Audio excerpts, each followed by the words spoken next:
21 پێداچوونەوەی خێرایی تاوەری تەندروستی سمارت دەربارەی نەخۆشی کرۆن.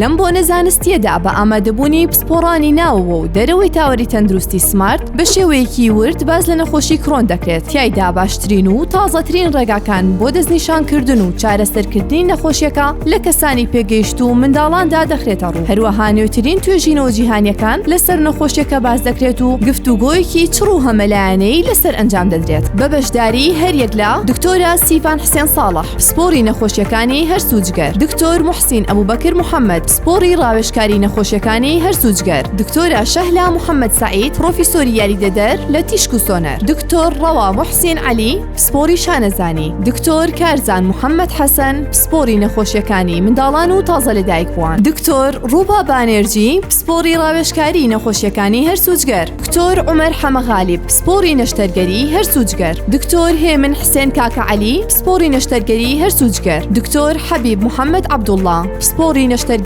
هەرسووجگەر، دکتۆر دانا طەیب غەریب، پسپۆڕی نەخۆشیەکانی هەرسووجگەر، دکتۆر هیوا ئەبوبەکر حسێن، پسپۆڕی ڕاوێژکاری نەخۆشیەکانی هەرسووجگەر. ڕۆژی پێنجشەممە بەرواری 11 حوتی 2024 کاتژمێر 8 سەر لە بەیانی لە هۆڵی کۆنفرانسی تاوەری تەندروستی سمارت بەشداریکردن بێبەرامبەرە. ناوتۆمارکردن لە ڕێگەی ئەم لینکەوە دەبێت. 21مین پێداچوونەوەی خێرایی تاوەری تەندروستی سمارت دەربارەی نەخۆشی کرۆن.